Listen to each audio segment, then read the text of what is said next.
My father was, he's on the left here, my father was officer of the General Staff of the Soviet Army. He was inspector of land forces, Soviet troops stationed in countries like Mongolia, Cuba, East European countries. This is the picture taken at the entrance of my Institute of Oriental Languages. It's a part of Moscow State University. As every Soviet student, I was, quote-unquote, volunteering for harvesting grain in Kazakhstan. By the end of my training in school, I was recruited by the KGB. This picture was taken on that day, and you can see again how happy it feels to be recruited by the KGB. Pay special attention to number of bottles on the table. One of my functions was to keep foreign guests permanently intoxicated the moment they land at Moscow airport. In 1967, the KGB attached me to this magazine, Look magazine. A group of 12 people arrived to USSR from United States to cover the 50th anniversary of October Socialist Revolution in my country. From the first page to the last page, it was a package of lies.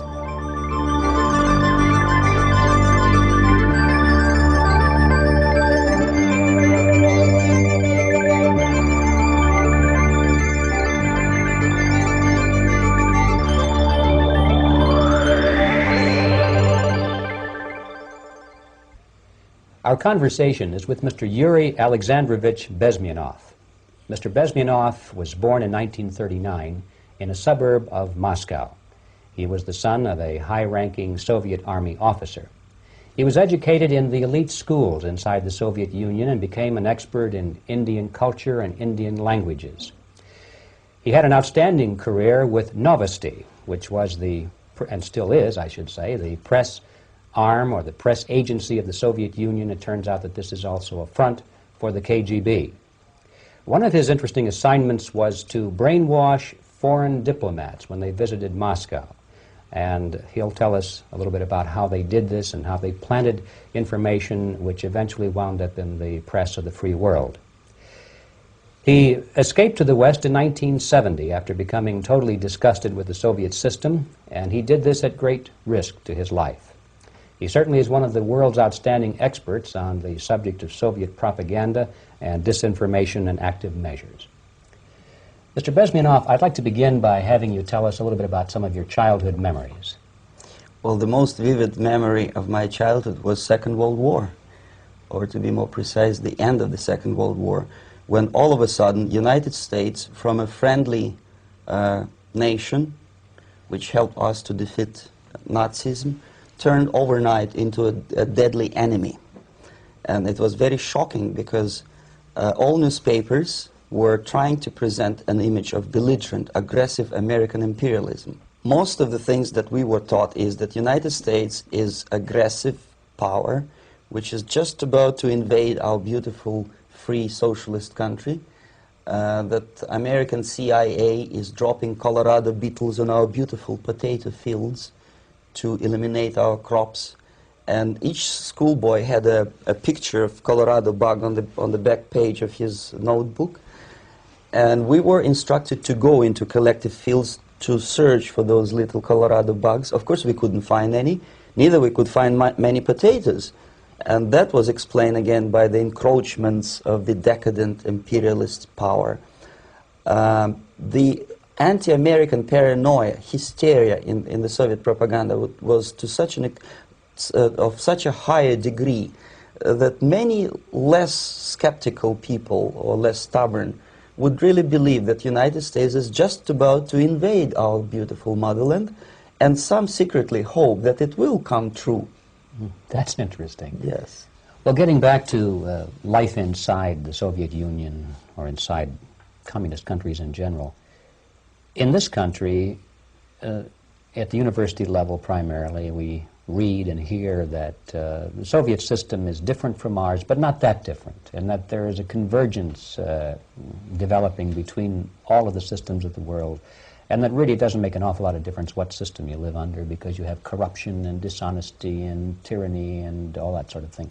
From your personal experience, what is the difference between life under communism and life in the United States?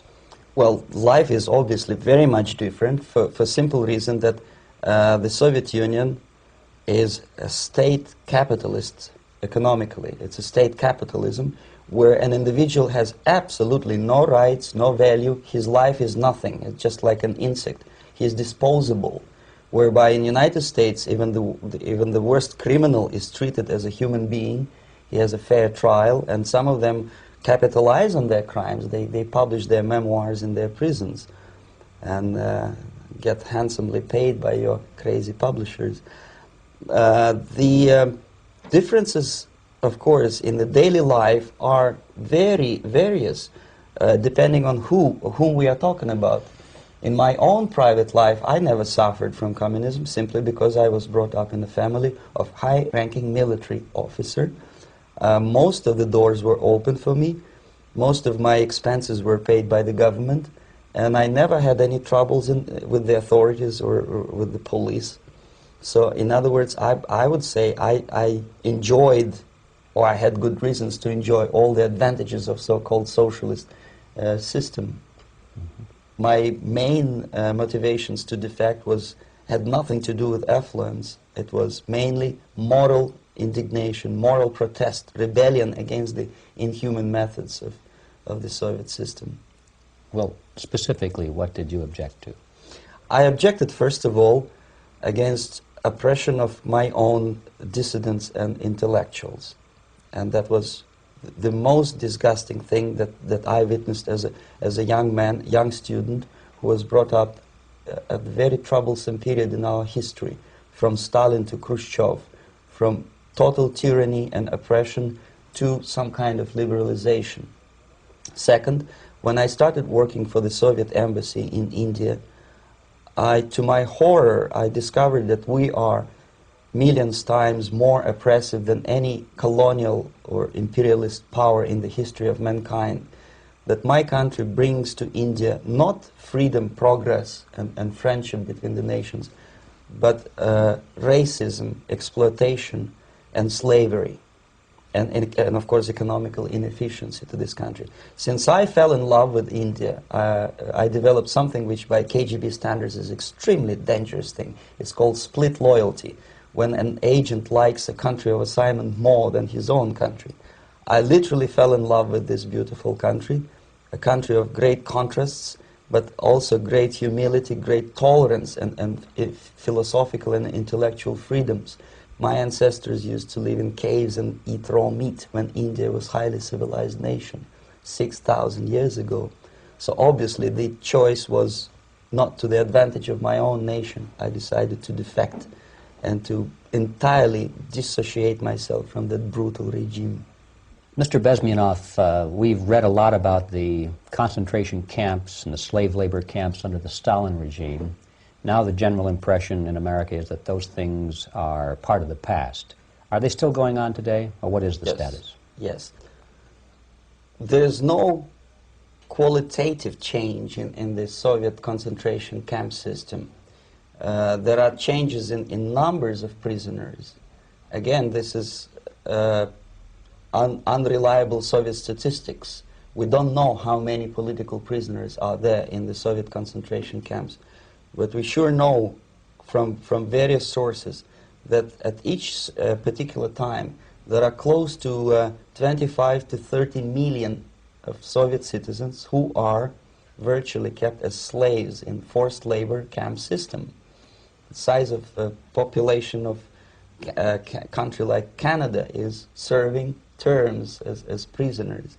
Incredible. So I would say that those intellectuals who try to convince American public that concentration camp system is a thing of a past are either conscientiously misleading public opinion, or they are not very intellectual people. They're selectively blind. They lack intellectual honesty when they say that. Well, we've spoken about the intellectuals in this country and also the intellectuals in the Soviet Union. What about down at the broad mass level? Do the people in general, the working people, the workers in general in the Soviet Union, do they support the system? Do they tolerate it? What is their attitude? Well, average Soviet citizen, if there is such an animal, of course, does not like the system because it hurts, it kills. He may not understand the reasons. He may not have enough information or educational background to understand. But I doubt very much there are many people who are conscientiously supporting the Soviet system. There are not such people in USSR.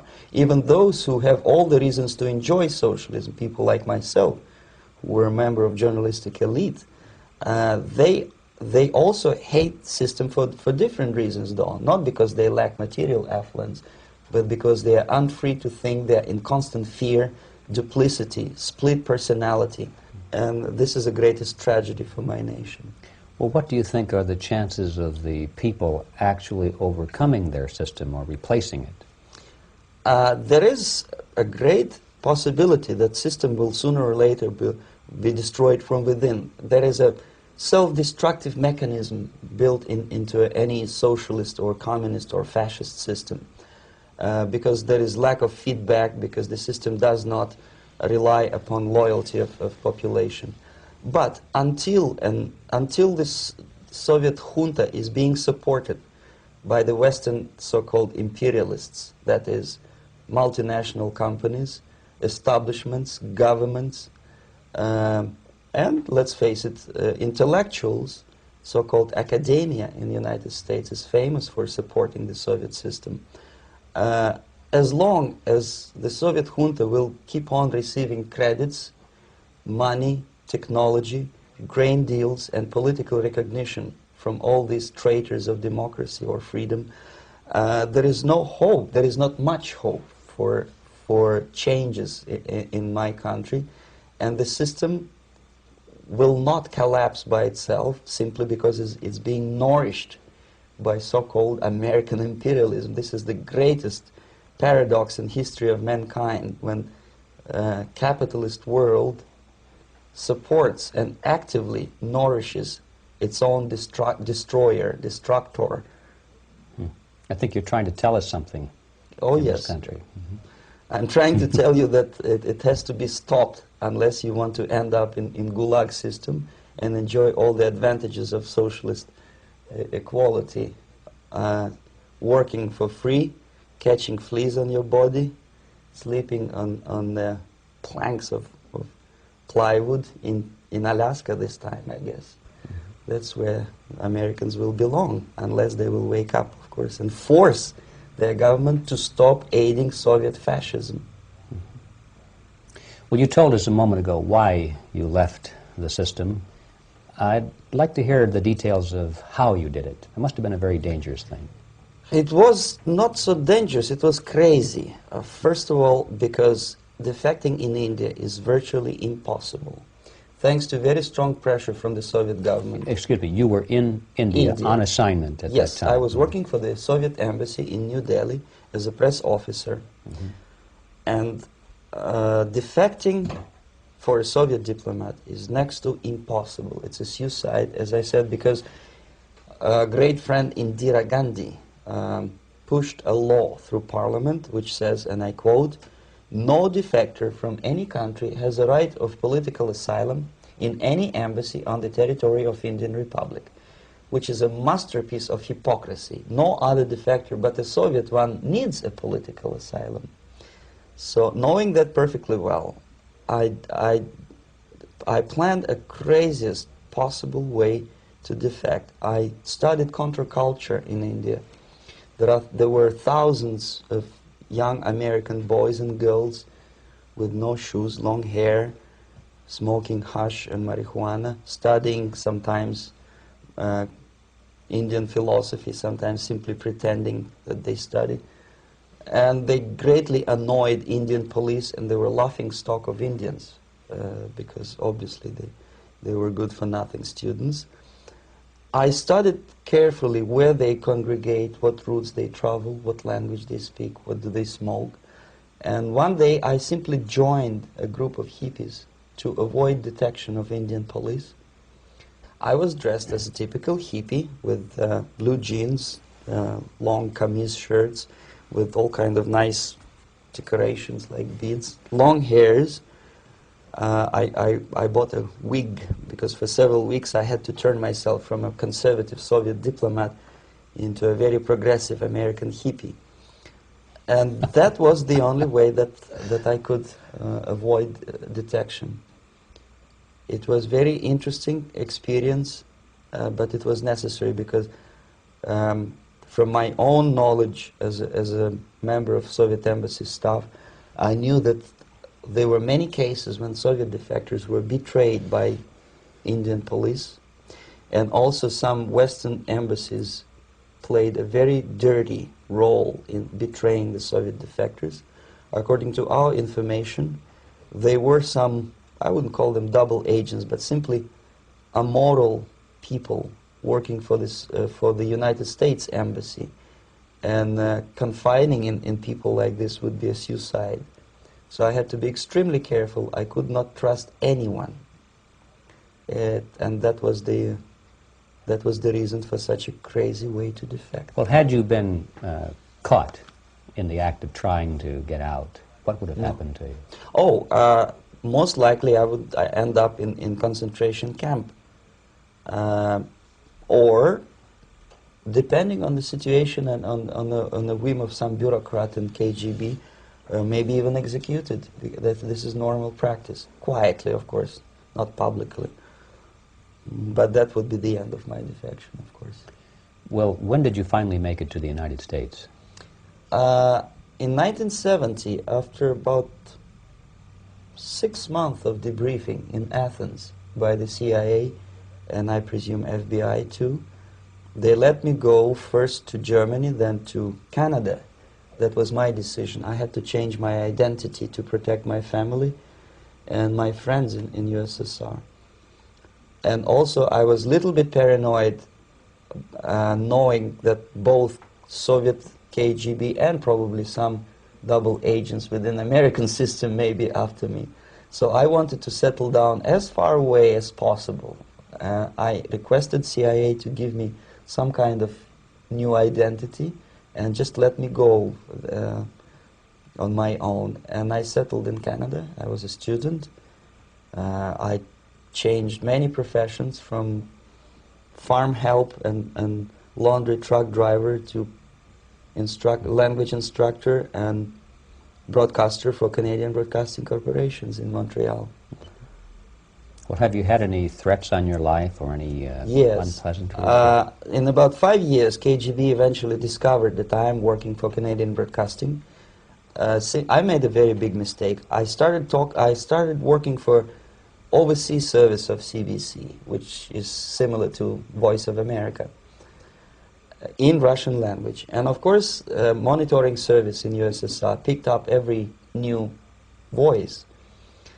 Every new announcer, they would make it a point to discover who he is. And in 5 years, sure enough, slowly but surely, they discovered that I am not Thomas Schumann, that I am Yuri Alexandrovich Bezmenov, and that I am working for Canadian Broadcasting, and undermining beautiful détente between Canada and USSR. And the Soviet ambassador Alexander Yakovlev made it his personal effort to discredit me. He complained to Pierre Trudeau, who is known to be a little bit soft on socialism. And the management of CBC behaved in a very strange, cowardly way, unbecoming to representatives of an independent country like Canada. They listened to every suggestion that Soviet ambassador gave, and they started shameful investigation, analyzing content of my broadcasts to USSR. And sure enough, they discovered that some of my statements were probably would be offending to the Soviet Politburo. So I had to leave my job. And of course, subtle intimidations. They would say something like, please cross the street carefully because, you know, traffic is very heavy in Quebec. And fortunately, I know about the psychology and the logic of activity of the KGB, and I never allowed myself to be intimidated. This is the worst thing. This is what they expect a person, a defector, to be intimidated. Once they spot that you are scared, they keep on developing that line And then eventually you either have to give up entirely and work for them, or they neutralize you. They would definitely stop all kind of political activity, which they failed to do in my case, because I was stubbornly working for the Canadian Broadcasting. And in response to their intimidations, I said that, look, this is a free country, and I am as free as you are. And I also can drive very fast. And gun control is not yet established in Canada, so I had a couple of good shotguns in my basement. So welcome to visit me someday with your Kalashnikov's machine guns. So obviously it didn't work. Intimidation didn't work. So they tried different approach, as I described. They approached on the highest level, on the level of Canadian bureaucracy.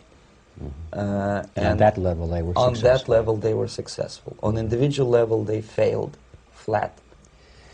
Mr. Bezmenov has brought a series of slides with him that he has taken from the Soviet Union, and I think this is a good time to take a look at the slides. Yes. Now, the viewers will be able to see these slides as we talk about them. Yes, this is a collection of slides which are, some of them are snapshots from my family album, some of them are documents which I smuggled from the Soviet embassy, and some are reproductions from local mass media. I usually show them to establish my credibility as a defector. This is a picture of my native town, Mytishi, about 20 miles north from Moscow. Characteristically, there is a statue of Comrade Lenin in the central square. This is myself at the age of 7, again, characteristically, under the statue of Comrade Stalin, extending his friendly hand to peoples of the world. At that age, of course, I was still idealistically minded young communist, and I still believe that sooner or later things will go for better. But I realized that the system stinks, that something is fishy, and that ideology is fake, and the propaganda about advanced Soviet agriculture simply didn't meet the criteria of reality. If they talk about abundance of food and there is none in the stores, there must be something wrong. My father was, he is on the left here, my father was officer of the General Staff of the Soviet Army. He was inspector of land forces, Soviet troops stationed in countries like Mongolia, Cuba, East European countries. Were he alive today, most likely he would be inspecting Soviet troops in Nicaragua, Angola, and many other parts of the world. Fortunately, he died, and he didn't see the disgrace, because deep inside he was a Russian patriot. He didn't like the idea of expanding Soviet military might, especially in the areas where we were not welcomed at all. Unlike many other military officers, he was reporting directly to the Minister of Defense, bypassing KGB and diplomatic service.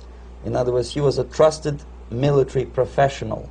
And my impression that this type of people are much less hawkish and adventuristic than party bureaucrats in Kremlin. When American mass media describes Soviet military as potentially dangerous counterpart for Pentagon, I simply laugh, because I know better. I know that the most dangerous part of the Soviet power structures are not military at all. Most likely, if they come to power in my country, they'll be more sensible negotiators for nuclear disarmament and withdrawal of the Soviet troops from many parts of the world. But if someone from the party structure or the KGB structure were to give the orders for military intervention, they have to obey, they would follow, because they are professional military. But they, you see, the triangle of power and hate in USSR is the party at the top, the party elite, the oligarchy of the party, then the military and the KGB at the bottom. They hate each other, and the most hated triangle, the most hated corner of the triangle is the Communist Party bureaucrats. They are the most adventuristic, senile megalomaniacs. They can start war, I wouldn't be surprised. Not the military. They know what war is. At least my father did.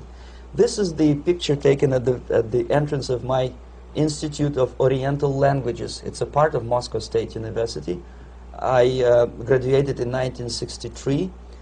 And I Now, excuse me, which one were you on? I am on the right. You're on the right. And on the left is my my schoolmate Vadim Smirnov, who later was a apparatchik in the Central Committee of the Soviet Union Communist Party. What is an apparatchik?